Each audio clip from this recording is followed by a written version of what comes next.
¿cómo están? Yo estoy muy emocionada porque por primera vez en varios meses grabamos nosotras juntas. No solo Ale y yo, sino también nuestra increíble Andy Tamayo, que está aquí con nosotras.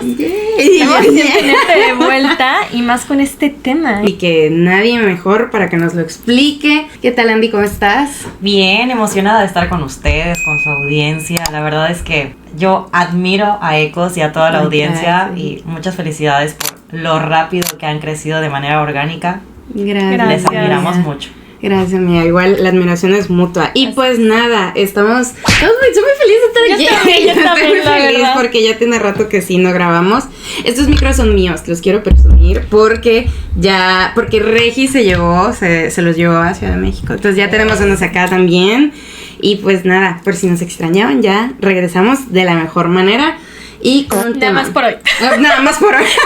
Para que nos aprovechen, para que aprovechen a escuchar lo que Andy tiene que decir para esta conversación que vamos a tener por acá. Hoy vamos a hablar de feminismo desde la ley, tocando el tema un poco de la ley Valeria, de otras leyes por ahí. Pues Andy, yo creo que ya te deben de ubicar por los videos, por el otro video que tenemos donde hablamos de la despenalización del aborto en Yucatán. Hace un año más o menos. Hace un año, sí es cierto. De hecho, me atrevería a decir que fue hace justamente un año que les visité en el podcast. Creo que sí, más o menos, porque hace poquito la diputada Clara subió un recuerdo a su Instagram de cuando se presentó la iniciativa. No me acuerdo si cuando se aprobó. Sí, fue hace poco. En el pleno. Ajá, sí. Entonces sí, wow, ya tiene. Sí, porque la presentó en febrero. ¿Qué tal? Me acuerdo, sí, como por ahí el 9 de febrero. Y se aprobó también por estas fechas, más o menos. Exacto. Sí, pues si no han visto ese video, vayan a verlo de una vez. Vayan a verlo en nuestro canal, porque ahí Andy ya nos cuenta de su vida. Pero pues si no, cuéntanos un poco, Andy, de ti, de todo, que ellos ya deben de saber. Pero sabemos que son flojos. Sí. Pues soy abogada, estoy especializada en perspectiva de género, derechos humanos y en algo un poco extraño, no es muy común, que se llama técnica legislativa. Esto es hacer leyes, hacerlas, modificarlas, buscar cuáles son los artículos que ya están obsoletos para reformarlos, derogarlos. Y justamente pues esta labor es especializada, es muy importante. Y pues a la orden con la audiencia, aquí estamos, la consultoría, aprovecho. Ahí tienen, ya tienen. Adelante. La consultoría, gestores públicos y asociados, también acá lo ponemos, brindamos asesoría jurídica especializada con perspectiva de género, derecho familiar, derecho penal y otras ramas más, digamos, especializadas y complejas como lo es el derecho administrativo, el laboral. Y bueno, ahí estamos a la orden. Perfecto, Increíble. Muy bien. Igual de hecho luego... tristemente, pero dentro de lo bueno, le compartí a Andy en el evento en el que fui a verles, precisamente de la consultoría, ¿no? Sí. Que luego nos llegan chicas que nos tienen como pues cierta confianza, que dentro de lo malo, lo bueno, que pues tienen como algún canal a lo mejor como que puedan llegar a decirles de, oigan, yo vivo esto, necesito un lugar. Pues precisamente le dije a Andy de que, oye, podemos canalizarte a ti los casos que sean de Yucatán. Entonces, ya saben, espero no lo necesiten, pero si lo llegan a necesitar, aquí ya. Así es. Pues bueno, pues vamos a empezar, chicas. Vamos a empezar con una pregunta, que es como donde empezamos siempre, con una pregunta para abrir la discusión. ¿En qué momento una ley deja de ser papel y se vuelve realidad? Bueno, para empezar, la ley no es ley hasta que se publica en el Diario Oficial. Vemos que nuestros diputados a nivel local presentan en el pleno, es decir, en el cuerpo donde están todos los diputados y las diputadas, presentan una iniciativa de ley. Esta iniciativa de ley, una vez que la presentan, la recibe la mesa directiva, el presidente, la presidenta de la mesa directiva recibe y dicen por la materia que están presentando a qué comisión va. No, pues la Comisión de Igualdad de Género, la Comisión de Justicia, la Comisión de Seguridad Pública, etcétera, etcétera. La mandan a la comisión. En la comisión tiene que salir publicada en el orden del día de esa comisión para que las personas que integran esa comisión discutan esa iniciativa. La discuten en el sentido de que manifiestan si están de acuerdo, si no están de acuerdo. Comúnmente cuando son iniciativas sencillas que impactan algunos artículos, es como que más fácil que se pongan de acuerdo a una ley nueva, como una ley general, una ley federal, que en ocasiones por la magnitud va a muchas comisiones. Entonces, ya que lo aprueban en esas comisiones o que le hacen las modificaciones, regresa al pleno, pero ya regresa al pleno en forma de dictamen. Entonces, dictamen de ley, por ejemplo, dictamen de ley que modifica el artículo tal del código o de la ley tal en materia de... Entonces, ya que regresa al pleno en forma de dictamen, entonces ya ahí no termina el trabajo porque presentan y ahí se sube a presentarlo comúnmente en la presidencia de la comisión. Lo presenta, se suben, dependiendo si es un congreso local o Cámara de Diputados o Senado, a hablar unos cuantos a favor, otras cuantas en contra, y ya de ahí se aprueban en lo general, es decir, todo aquello que conforma el cuerpo del dictamen, y se pueden presentar reservas.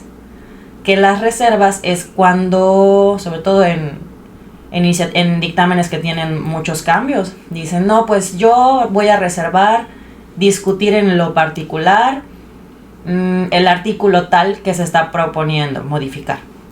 Entonces, ya después de que se aprueba en lo general, pasamos a la discusión en lo particular. Claro. Y en esa discusión en lo particular, nuevamente se hace la votación de quiénes están a favor, quiénes están en contra, y ya de ahí sale la resolución final.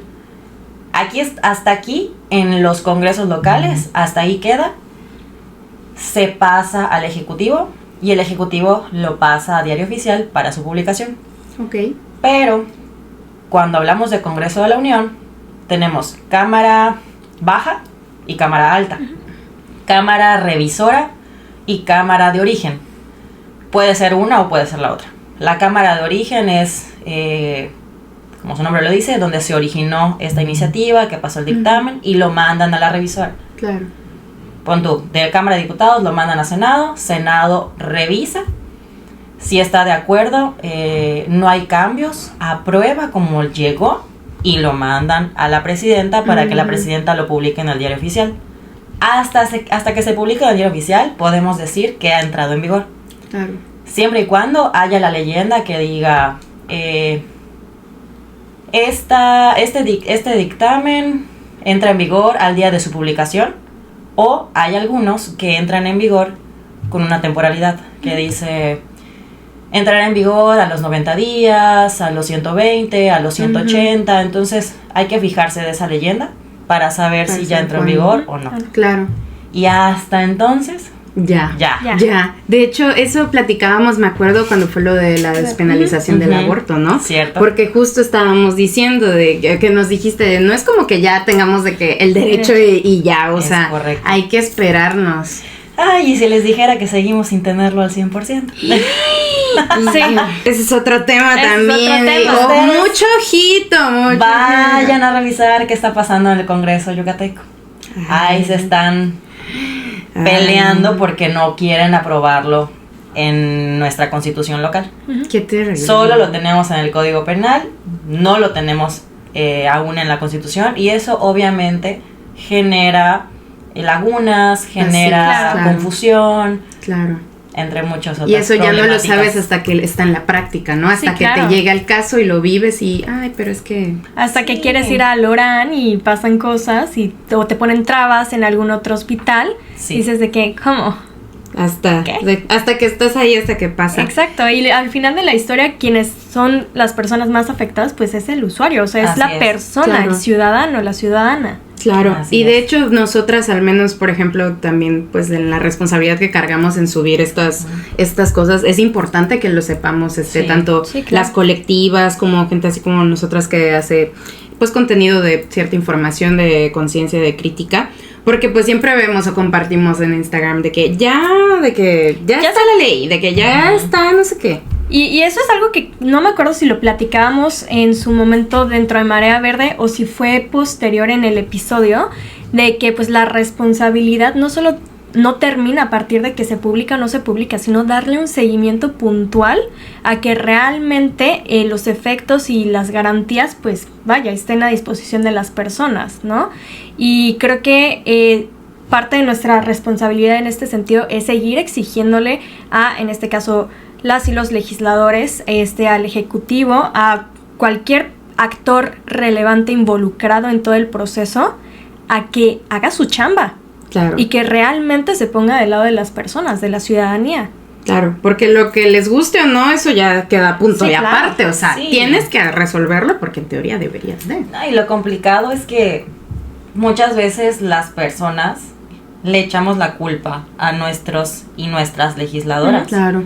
Y en realidad ellos llegan hasta un punto claro. que es la aprobación. Uh-huh. Pero ya en realidad la implementación como tal de la política pública depende de todo una estructura del propio sistema, del propio gobierno, y es ahí donde hay muchas fugas y fallas sistémicas, porque habrá más de una persona, autoridad, que no está haciendo su chamba. Claro. Y pretextos hay muchos. Claro. Muchos. Esos no se acaban. Así es.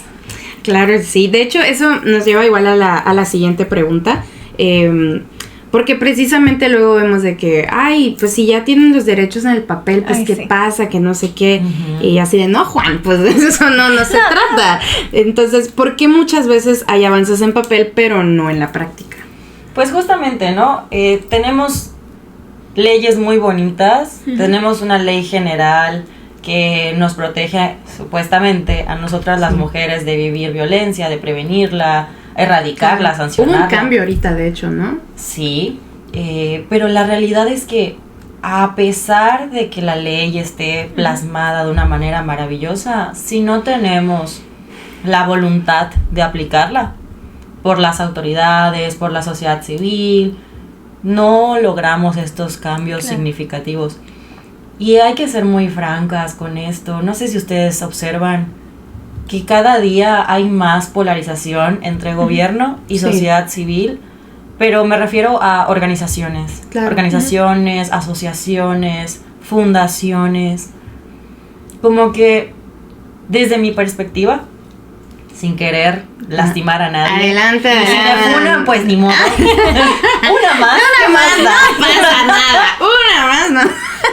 Nada. Aquí también ya nos funaron una vez, así que ya una no, es cierto, nos hicieron un video. Ay, no. Un video. Muchos. Pero el caso es que yo percibo esa falta de conexión entre sociedad civil con gobierno, y veo a un gobierno al hoy por hoy muy paternalista. Claro. ¿En qué sentido? Es que yo lo puedo resolver todo. Sí. Pero hay espacios a los que probablemente no vas a poder llegar. Claro. Y es importante que puedas confiar en la labor de las personas que todo el tiempo están en territorio. Exacto. Porque una vez que te vuelves autoridad, que te vuelves servidor público o representante popular, difícilmente tengas la disponibilidad de agenda y de tiempo para estar tan al pendiente del territorio, pero puedes hacer esas alianzas estratégicas para que ciertas asociaciones civiles puedan trabajar no para ti, sino contigo. Claro. Que eso es lo que está pasando al día de hoy. Claro. ¿Sí? Y veo que lamentablemente hay muchas buenas voluntades políticas en el papel que al día de hoy no se están viendo reflejadas en nuestra realidad, en nuestra vida, precisamente por la falta de implementación, ya sea por recursos económicos, recursos humanos, recursos materiales, por las carencias que al día de hoy estamos viviendo en el país, en Yucatán. Y no es culpa de, es que es culpa del gobierno, es que es culpa del anterior, es que es culpa de los sexenios de hace 3, 4 atrás. No, o sea, no es una cuestión de buscar culpables, sino de buscar solucionar y mejorar la calidad de vida de las personas. Claro, el problema estructural, ¿no? No realmente estar ahí señalando solamente. Y creo que pasa mucho eso. O sea, nos dedicamos a buscar culpables y a estar señalando, en lugar de proponer soluciones que nos puedan ayudar a mejorar la calidad de vida de las mujeres, de las niñas, de las personas adultas mayores. Claro, y yo estoy totalmente a favor, siempre lo he dicho y lo seguiré diciendo, de al día de hoy todas las becas, los apoyos que se le dan a las personas. ¿Por qué? Porque muchas personas están en situaciones vulnerables muy rudas y mal que mal esto les ha ayudado. Claro. Les ha ayudado a salir adelante, les ha ayudado a tener esa tranquilidad que hoy por hoy puedo comprar alimento para mi familia. Un colchoncito. Exacto. Claro. Y satanizarlo es no salirte de tu burbuja. Sí, claro. De privilegios y no darte cuenta que de verdad hay gente que con esos 2,000 pesos, 3,000 pesos viven. Claro, y fíjate que bueno que lo mencionas, porque parte también de lo que hablamos nosotras en redes es esta parte de la conciencia de clase, ¿no? Porque precisamente luego nos dicen cosas de ese tipo de, o ¿por qué tú estás opinando de esto? Y así de, oye, pues si tu lucha debe de tener un lente también de esta conciencia de clase, debe de tener otros lentes de las diversidades y eso, porque pues realmente si no, no estamos luchando como por todas las personas. Claro, y creo que también ahí marca un límite hasta dónde es efectivo, por ejemplo, alguna proposición, algún programa, ¿no? Si no llega a todas las personas o si mínimo no alivia a cierto público que representa muchas veces la mayoría de la población, entonces no importa si haces, si deshaces, si propones 500 leyes, no va a haber un cambio real ni estructural. Claro. Y ese es otro punto. Pero bueno, no te interrumpo. No, entonces creo que las personas que satanizan eso y que luego también tienen la osadía de esparcir mentiras, de con ese dinero van y se compran sus chelas. Con ese dinero tal, se me hace completamente vil, porque no salen a ver realmente cómo vive o la otra persona. Que mira, que sí puede llegar a pasar, pero si por un porcentaje muy pequeño, aparte, ¿qué chingas te importa? A ver, entonces, no, y tocaste un punto muy importante. Se van específicamente con un porcentaje que puede representar lo mínimo y ya están satanizando y ya están queriendo afectar a la mayor parte de las personas que reciben ese apoyo y que genuinamente les beneficia. Claro. Nada más por un pequeño porcentaje. Es como, entonces le quitamos todos los derechos a todas las personas porque hay un porcentaje, aunque sea mínimo, que está haciendo mal uso de sus derechos. Claro, pero y deja tú a lo mejor al mal uso. Tú no sabes que eso era algo que vi hace poco en un post. ¿Cuál es el escape realmente de esa gente que tiene de entretenimiento? Nosotros tenemos que, a lo mejor que si streaming, que si no sé qué, otras muchas plataformas. A veces para esa gente, y lo vi y me rompió el corazón, el típico que ves de las personas de la tercera edad que se quedan sentados eternamente viendo telenovelas en su telecita. Y dicen, ¿cómo va a tener una tele si se supone que está en situación de pobreza? Oye, claro que en la situación en la que estés tienes derecho a entretenerte y a escaparte tantito de tu jornada laboral larguísima. Entonces, si con ese dinero que les dan, ellos aprovechan, se compran ese celular que no habían comprado, ese, no sé, la televisión, ese algo que les facilita un poco la vida a digerírselas, pues es que eso ya es de cada persona y es un derecho que tienes y que tú, dentro de tu burbuja y privilegios, no te has dado cuenta que lo tienes. Precisamente, y como decía también Andy, no saben las condiciones en las que vive es ese porcentaje de la población.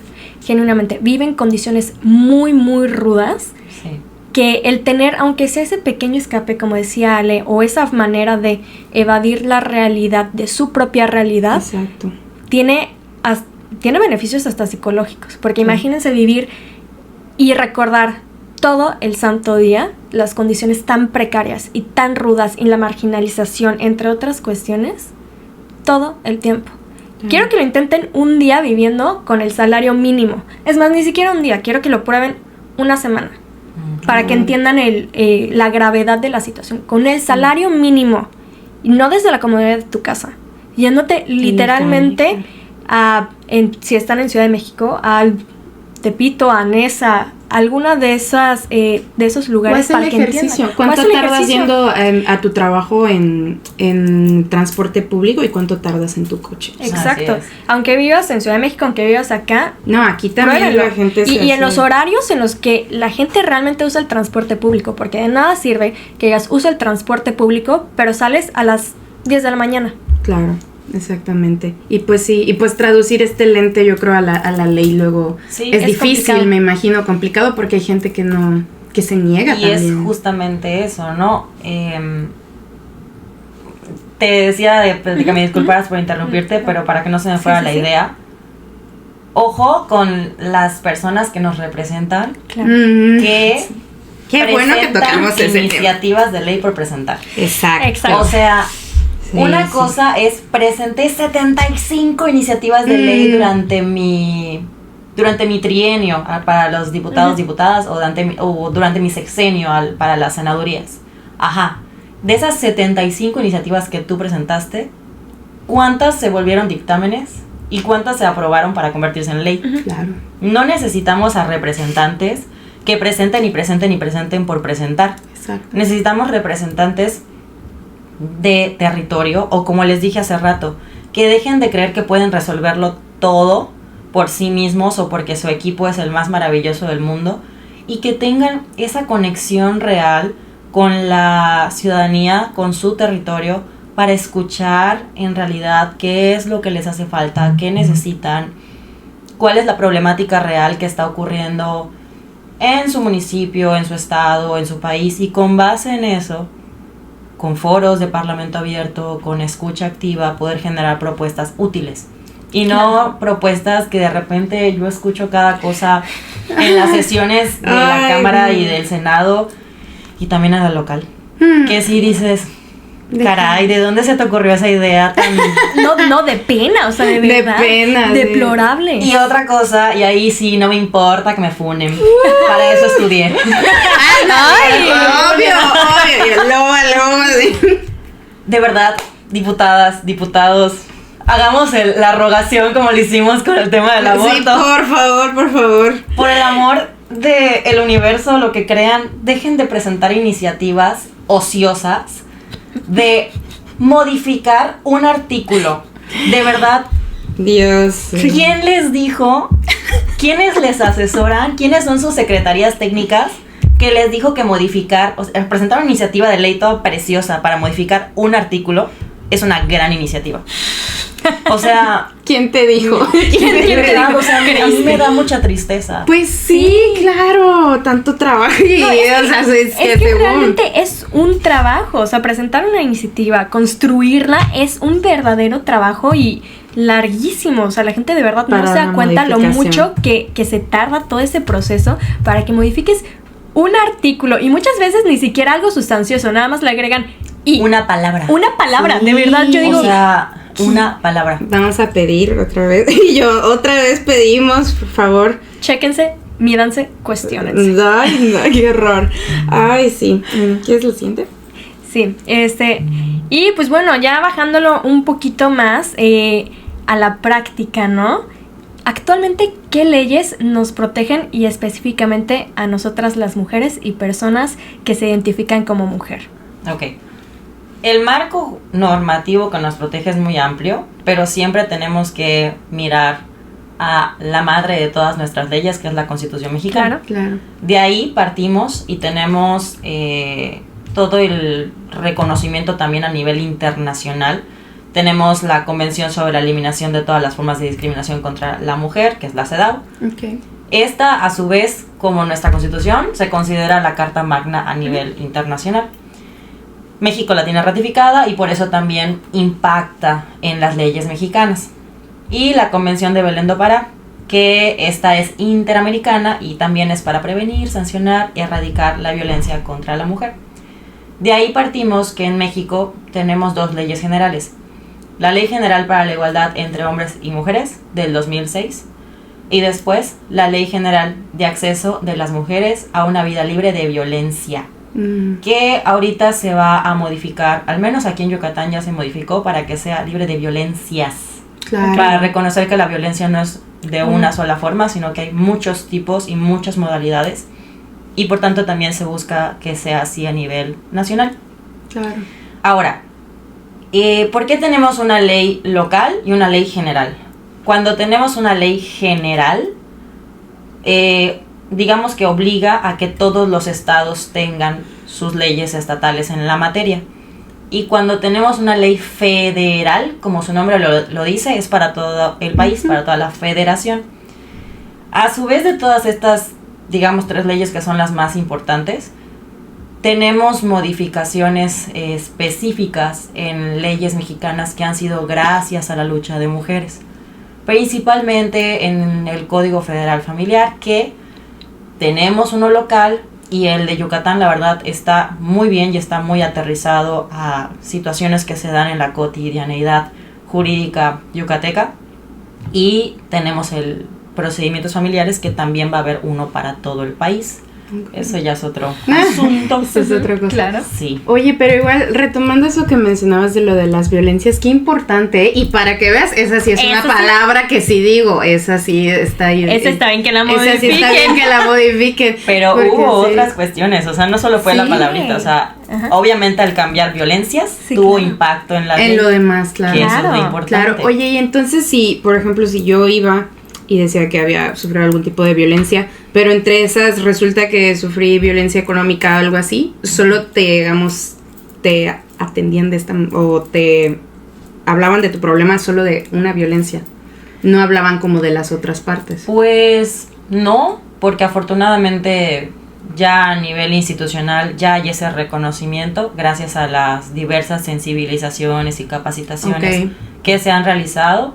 Pero sí te puedo decir que con años anteriores a que, digamos, esté el auge en su esplendor de todo lo relacionado a perspectiva de género, sí había mucha revictimización. Toda esta revictimización que antes se vivía, que vivíamos nosotras las mujeres cuando íbamos, por ejemplo, a las fiscalías a denunciar algún delito, sí en ocasiones había la limitante por la propia autoridad de presionarte incluso pero dime exactamente qué te hizo.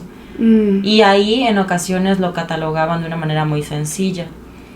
Lamentablemente no puedo decir que sea algo que ya se haya erradicado, porque cuando tú acudes al Centro de Justicia para las Mujeres o a la Fiscalía y manifiestas haber vivido violencia económica, violencia patrimonial, violencia física, violencia psicológica en el núcleo familiar o con tu pareja o con tu concubino, comúnmente lo catalogan como violencia familiar.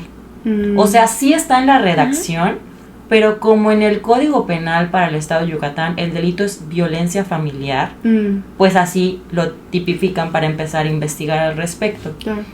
Entonces, qué importante sería que pudiera haber un poquito más de apertura en el sentido de sí, está bien, es importante tipificarlo de una manera para investigar con base en eso, pero tal vez ser un poquito más sensibles con la usuaria, porque pues al final de cuentas así se le dice, con la usuaria que está yendo con todo el valor a manifestar lo que vivió. Claro. Y al final de cuentas, el código local penal no siempre está homologado al federal. Y a veces esto perjudica en el acceso a la justicia, porque puede que Yucatán no tenga reconocidos ciertos delitos que a nivel federal sí, o viceversa. Entonces, sí han habido ocasiones que Yucatán ha estado un pasito adelante, pero también ha habido en otras ocasiones que por no considerarlo un delito común que pase en nuestro estado, como que lo pasan de largo. O lo aprueban o lo presentan en el Congreso local cuando, no sé, como en el caso del aborto, cuando muchos estados ya lo aprobaron, bueno, para no quedarnos atrás y porque ya nos están doblando la mano, vamos a presentar. Cuando ya no tienes de otra, ¿no? Sí, claro. Exacto. Entonces creo que igual eso es importante, que haya esta relación entre Congreso de la Unión y congresos locales. Regreso a lo mismo, de las secretarías técnicas, que tengan un poquito más de estar más al pendiente de lo que está pasando ahí, para que inmediatamente aquí también lo puedan presentar sin la necesidad de que les indiquen hacerlo. O sea, que realmente hagan su trabajo. Claro, por supuesto. Tan fácil que es abrir la Gaceta. Sí, pues sí, y justo volviendo a esto de las leyes que nos protegen, también queríamos hablar precisamente sobre las leyes que llevan un nombre de mujeres y por qué las llevan. Justo vi un post hace poco que decía eso de por qué las leyes llevan nombres de mujeres, cosas así. Entonces, si nos puedes platicar un poco de eso. Ok, bueno, voy a mencionar algunas y obviamente sí tengo mi chafa porque no me la sé de memoria. Obvio. Pero bueno, Sabina, por ejemplo, Ley Sabina, hace un par de años fue muy popular y gracias a la Ley Sabina tenemos al día de hoy una herramienta súper importante para cualquier persona deudora alimentaria, que es el Registro Nacional de Deudores Alimentarios. Se creó y fue por la lucha de Sabina, que era la hija de Diana Luz Vázquez Ruiz.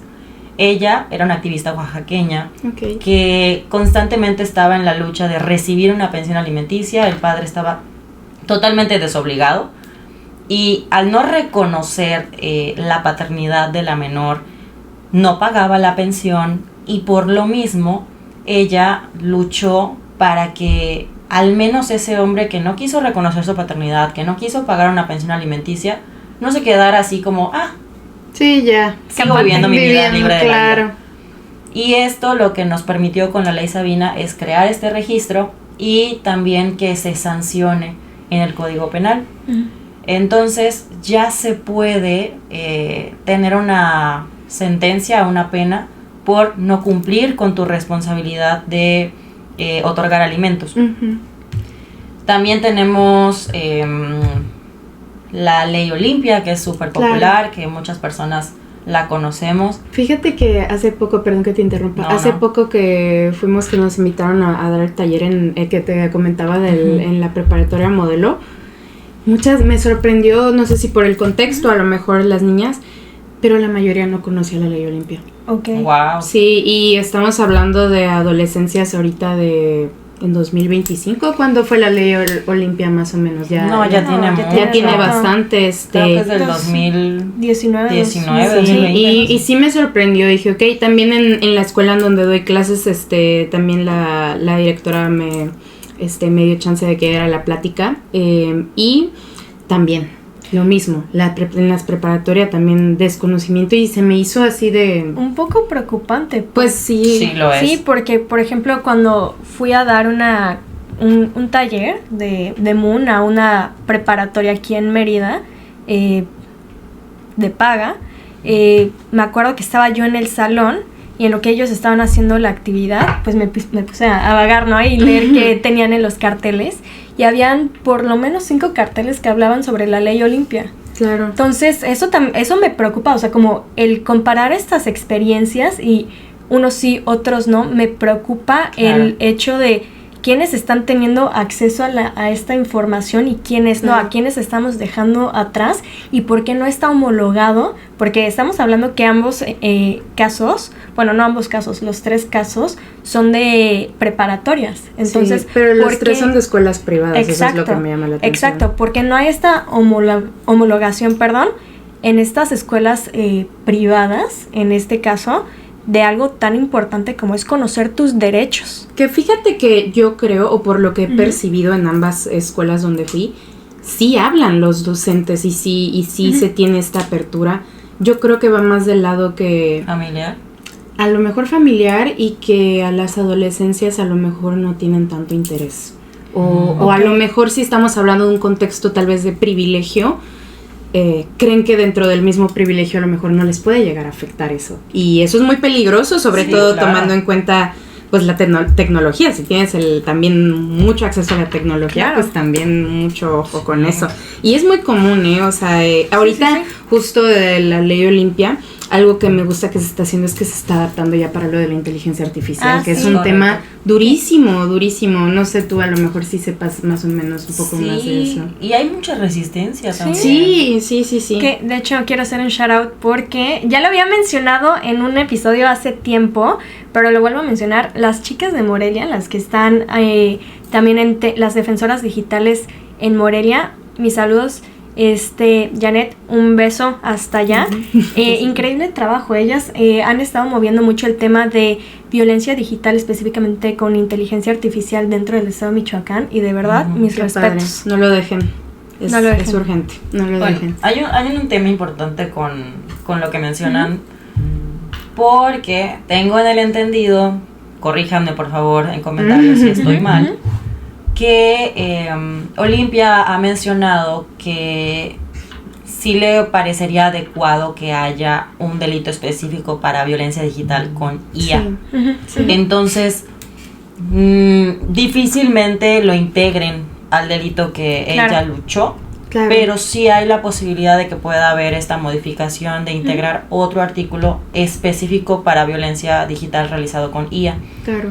Porque yo creo que Olimpia lo tiene desde la visión de separar la herramienta digital utilizada de la inteligencia artificial a la extracción del contenido compartido en la intimidad y que a su vez se difunda, se reproduzca. Es que sí es distinto. Sí es distinto. Pero bueno, hay mucho debate, ¿no? Respecto a este punto específicamente. Porque hay quienes dicen, ay, es que pues sí debería de integrarse al delito que luchó Olimpia, hay otras que dicen que no, entonces, pues, es debatible. Es debatible. Pero con que se haga, con que se haga algo, porque sí. Sí, ya está muy fuerte. Sí, está horrible, y lo he visto y escuchado de experiencias, de adolescencias que sí, de que les hacen fotos, o sea, es que ya realmente no necesitas... Eso es lo más peligroso. No necesitas tomarte la foto. Con que agarren tu cara. Claro, y siempre lo digo, el 90% de las imágenes que se generan con inteligencia artificial de contenido íntimo son de mujeres. Entonces ahí ya estamos hablando también pues de que algo está pasando, ¿no? Pero sí. Entonces dentro de eso está la ley Olimpia, ¿no? También está la ley Olimpia y la ley Ingrid, que es reciente, de febrero del 2021. Esta persigue violencia mediática, la revictimización, la dignidad de una víctima posterior a su desvivimiento. Qué feo que hayamos llegado a ese punto, o sea. Y lo más triste es que llegamos a esto por culpa de los medios de comunicación. Responsabilidad de los medios de comunicación, porque Ingrid Escamilla sufre un atentado que la lleva a un feminicidio y literal, o sea, muestran el cuerpo porque se filtran las imágenes que había tomado la CEMEFO, la policía, y esto a su vez crea después de la lucha el delito, y además hay una sanción al doble cuando un servidor público lo comete, porque no es lo mismo que lo haga cualquier ciudadano o ciudadana, que además una persona servidora pública con un fin, ¿no? Exacto. Aparte, qué difícil. Justo un periodista que sigo de aquí se llama Abraham, no me acuerdo su apellido. Brote tú. Ajá, él hizo un video precisamente denunciando algo de un medio, no recuerdo qué medio era, pero y sí dijo eso muy importante, o sea, de que como medios de comunicación, como alguien que habla al micrófono, nosotras como lo estamos haciendo ahorita, o sea, sí es importante tener en cuenta de lo que estás diciendo y que no violentes a alguien. Sí, claro, lo que estás difundiendo, porque nosotros, las personas comunicadoras, tenemos, y nos incluyo porque pues somos parte, tenemos una responsabilidad gigante en cómo compartimos algo y qué estamos compartiendo algo. Algo que me acuerdo mucho cuando yo estaba en la preparatoria, que hablábamos sobre hasta dónde terminan mis libertades como persona, y creo que la línea es muy clara. En el momento en el que se empieza a atentar contra la integridad, ya sea física, emocional, psicológica de otra persona, ahí termina tu propia libertad, tu derecho de expresión, lo que tú quieras, y es el límite mínimo para lo que tú estás compartiendo en los medios de comunicación. Claro. No porque quieras vender más, porque quieras crear una nota que explote en redes sociales y ganar fama de eso. Es que es eso. Vas a atentar y lucrar con el dolor de la otra persona o a costa de otra persona. Claro, y de hecho, algo cuando hablamos en el Senado, ahí precisamente creo que una de las preguntas, eso fue algo que yo respondí, porque nos dijeron que, ¿cómo tienen esa seguridad? Algo así. Y le dije, pues la verdad, no tengo completamente como esa seguridad. Sí tengo un miedo. Antes de que agarre el micrófono, antes de que hable, tengo un miedo. Y tengo ese, más que miedo, como esa... precaución. Y cuando recuerdo que tengo esa precaución, ese miedo, como que me calmo.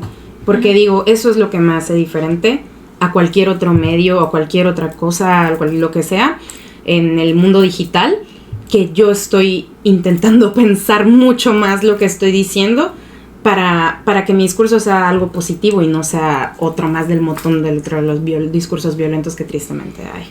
Y sí. ¿Qué otra? La ley Malena. Ay, sí. Malena, María Elena. Ella sobrevive a un ataque con ácido que le pudo haber quitado la vida. Y a partir de esto ella empieza a luchar para que se contemple dentro de las tentativas de feminicidio.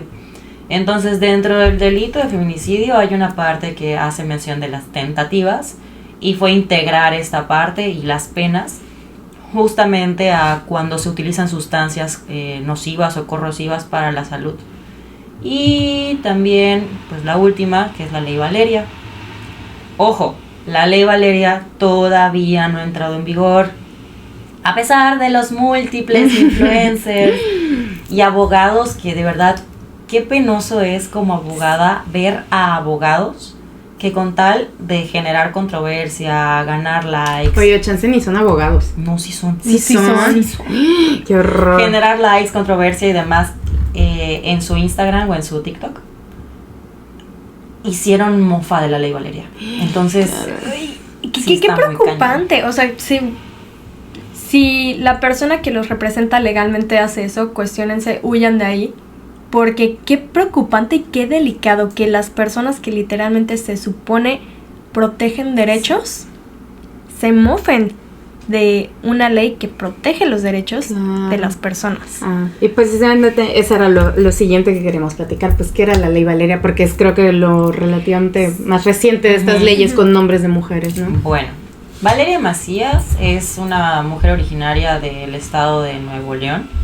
Ella es catedrática universitaria, también es escritora y se convierte en activista a partir de su vivencia, como muchas mujeres que nos consideramos feministas o estamos relacionadas con el activismo. Ella constantemente empezó a sufrir acoso a través de mensajes, tanto de texto como vía WhatsApp, como a su Facebook, en su Messenger, y ella bloqueaba a esta persona y esta persona volvía a crear perfiles y demás para seguir escribiéndole. Pero además de esto, esta persona que la acosaba ya sabía sus movimientos, dónde vive, quién era su familia, cuáles eran sus horarios de entrada y salida del trabajo. O sea, todo el tiempo estaba ahí pendiente de ella y eso obviamente le restó totalmente su seguridad, le provocó ataques de ansiedad y a pesar de que lo denunciaba continuamente, la fiscalía no le hacía caso porque lo que ella estaba viviendo, como no había ocurrido una situación de connotación sexual, no podían decir que ella estaba viviendo acoso sexual, pero... igual le ponían otros ejemplos relacionados a, es que lo que tú estás viviendo no lo podemos considerar como un delito, bloquéalo, casi cámbiate de casa, o sea, la revictimizaron muchísimo. Ajustate tú, ¿no? Claro. Sí, yo tuve la oportunidad de escuchar a Valeria cuando estaba haciendo su gira a nivel nacional, visitando diversos estados, para hablar justamente de su propuesta de iniciativa. Y escuchar su vivencia fue muy impactante porque ella contaba todo lo que había vivido a manos de esta persona que la acosaba y la frustración de que la autoridad no te hace caso. Claro. Muchas personas han vivido esta frustración de que por más que estás ahí tocando la puerta no te hacen caso, no te escuchan, pero lo que ella estaba viviendo era la pérdida total de su intimidad, o sea, ya ni siquiera poder estar en tu domicilio porque Tienes que tener todas las ventanas cerradas con las cortinas y demás, porque no sabes en qué momento está este tipo no estás cómoda mirándote. En tu propia casa. No estás cómoda ya en ningún lado. Y precisamente logra esta lucha primeramente en lo local. Se aprueba en Querétaro, en Guanajuato, en su estado, en Nuevo León. Si no me equivoco, también está en Coahuila. Entonces, primeramente se empezó a aprobar aquí en lo local, en estados locales, perdón, en los congresos locales. Y ya luego logra en la legislatura actual conectarse con la presidenta de la Comisión de Igualdad de Género de la Cámara de Diputados. Ella toma la iniciativa y la presenta, y ya con todo el proceso que ya les expliqué. Entonces ya se aprobó en la Cámara de Diputados. Todavía falta que la manden al Senado. Ahorita estamos en un periodo... No, perdón, pausa. Es que me confundo me confundí. En lo local estamos en receso, pero en el federal estamos todavía trabajando hasta el 30 de abril. Entonces falta todavía que el Senado lo revise, lo apruebe todo y ya el proceso entonces, que nos dijiste, ¿no? Exacto, ya lo mande para que entre en vigor, pero todavía no ha entrado en vigor. Entonces, toda esta discursiva que se está generando en redes sociales por influencers, abogados machistas y demás es que ya no se puede ligar a las mujeres. Hay que dejar de ser famosa esa gente. Es una ley que protege solo a las mujeres. A ver, el Código Penal Federal jamás ha hecho una distinción de hombres y mujeres o de personas no binarias. O sea, no, habla de personas. Entonces, es absurdo pensar que las leyes están hechas para mujeres exclusivamente. Sí están hechas por lucha de mujeres, por activistas, por académicas, por personas comunes como nosotras que no dejan de luchar por lo que consideran. Pero el tener esa idea tonta de que solamente nos protege a nosotras es totalmente erróneo. Porque no estamos diciendo que no pase, sí pasa, pero en un porcentaje mucho menor que sea la inversa. Pero no significa que no pueda pasar. Claro. Yo conozco un caso, evidentemente no voy a decir nombres porque es un tema de confidencialidad, pero conozco un caso de un chico que vive acosado por su expareja hasta el día de hoy. ¿Y por qué lo sé? Porque a mí esa persona me ha contactado. O sea, la persona que acosa me ha contactado diciéndome que necesita que yo le dé el número de esa persona, y a mí se me hizo muy raro. O sea, cuando yo recibo ese mensaje me queda así de, caray. Y me da el nombre de la hermana. Entonces, afortunadamente yo tenía a esta persona en redes, me comunico con ella, le digo, oye, esta situación ocurre. Qué fuerte. No le des el número, tiene un chorro de denuncias, ya no sé qué hacer, la fiscalía no me hace caso. Claro. Por favor. Otra vez, por favor. Antes de que se apruebe en el Código Penal Federal, tienen un asunto muy pendiente y muy importante que aprobar en el Código Penal local. Ya sé que ahorita vamos a entrar a periodo de receso, está la comisión permanente, pero pues sería una muy buena idea que antes de que entre en vigor a nivel federal, pues lo trabajen aquí. Claro. Son una idea. Sí, porque ya hay casos aquí. Sí, claro. Y el problema es que me comenta esta persona, la hermana de esta persona acosada, me dice, ¿sabes qué? Ya no sé qué hacer, Andrea. De verdad, ya no sé qué hacer porque la fiscalía no me hace caso. Claro. O sea, no hay manera, me dicen que justo como le decían a Valeria, que bloquee, que ignore, que tenga cuidado. Y otra vez revictimizando, otra vez todo. Qué difícil, claro. Entonces, no es solamente para nosotras las mujeres, es para cualquier persona que sufra este acecho. Y justamente es eso, es acecho. Y exactamente es cambiar el título 18º de nuestro Código Penal Federal a acecho, amenazas y cobranza extrajudicial ilegal.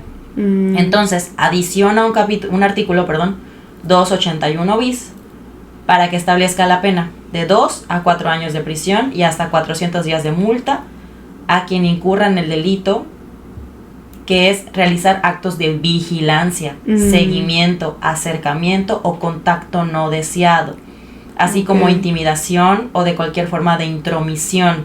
Claro. Además, pues obviamente está la se me fue la palabra, el aumento de la pena cuando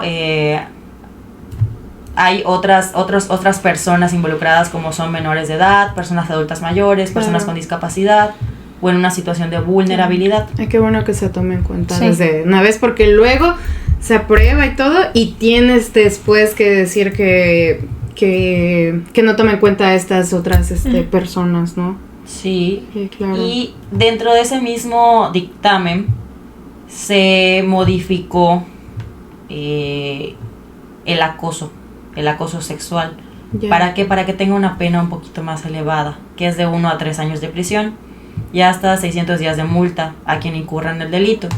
Entonces, es importante que vayamos distinguiendo dentro de las violencias cuáles son las que al día de hoy están tipificadas, cuáles son las que ya podemos ir con toda la confianza ante la autoridad, ante una fiscalía a denunciar y que le asignen el nombre correcto.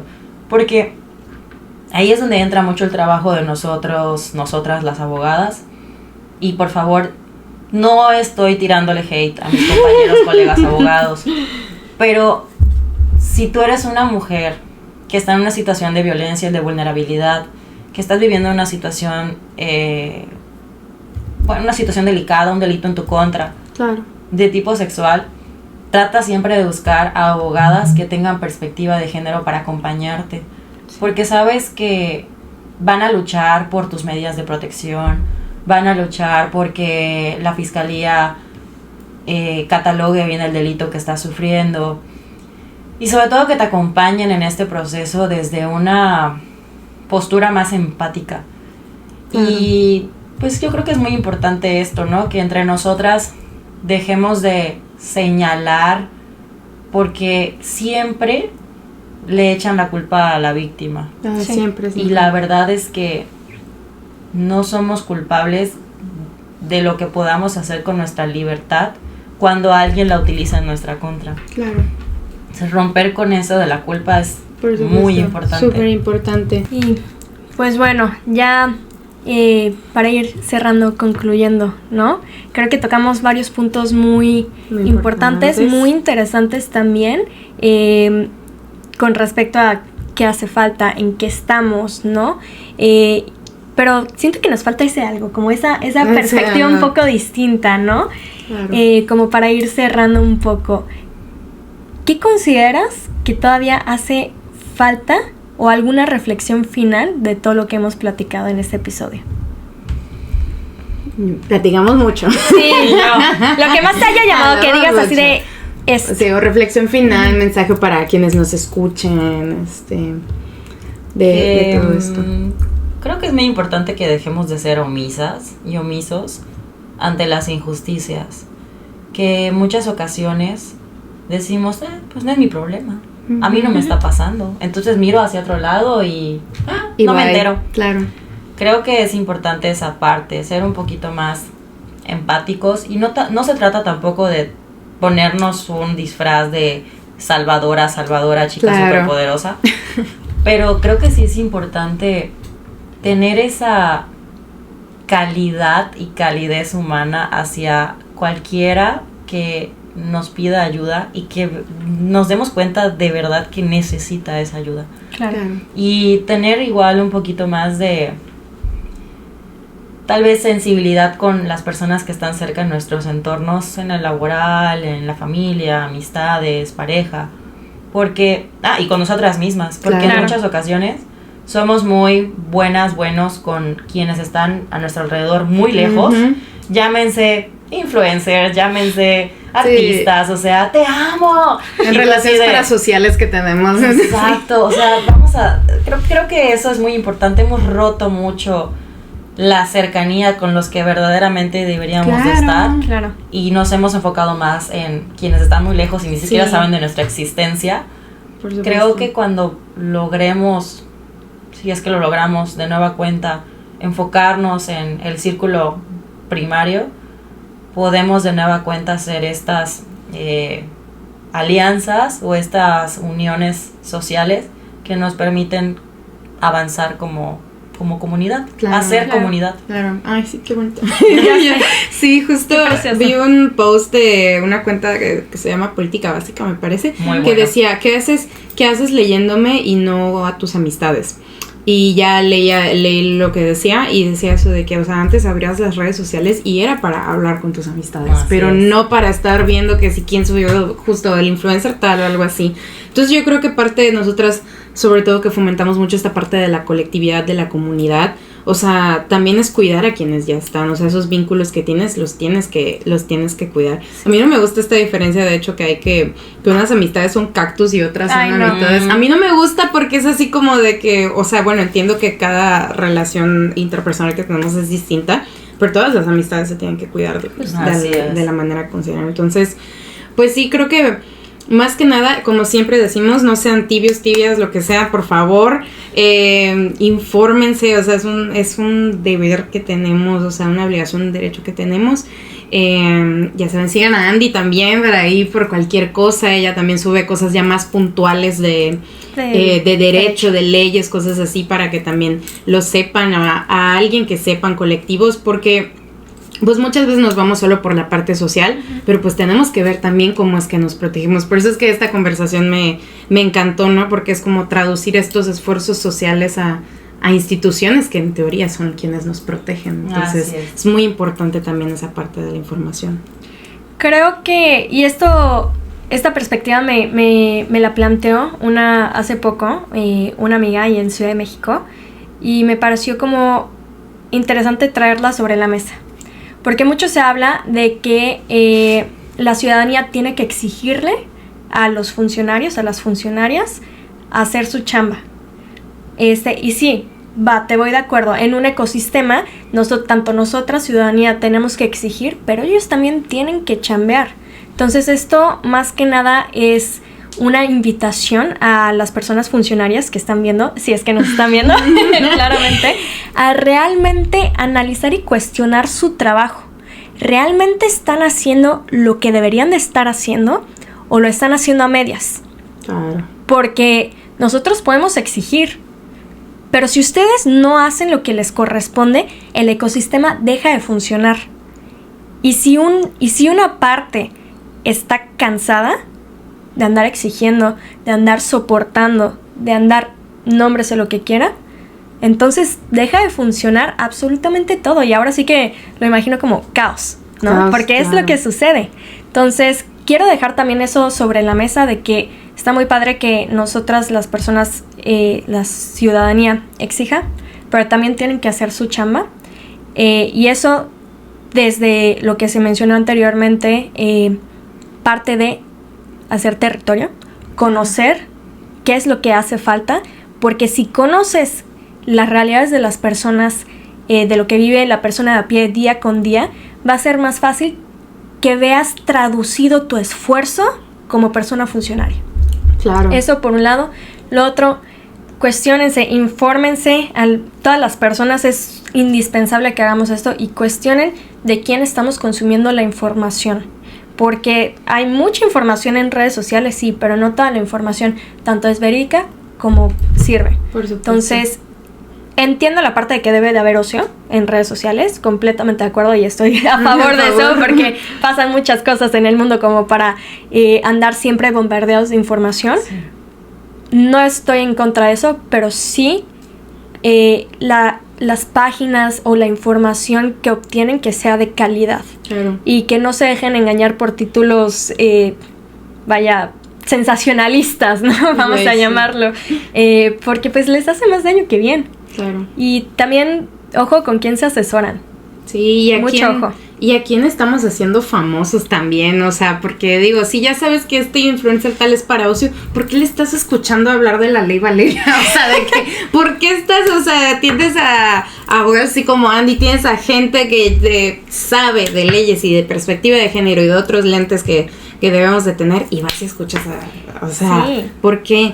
Y pues sí, y pues también recordar y también quiero agradecer si es que alguna de nuestras gente que nos sigue, por ejemplo, Scarlett creo se llama la que nos ha escrito, que es una abogada también como tú, gente que está del otro lado institucional, que es muy pesado, yo les admiro muchísimo a gente que porque nosotros estamos del lado de la resistencia tal vez, pero también la gente que resiste desde adentro silenciosamente es algo de aplaudir también y es parte de lo que hace que funcione este ecosistema que estabas diciendo, Regis.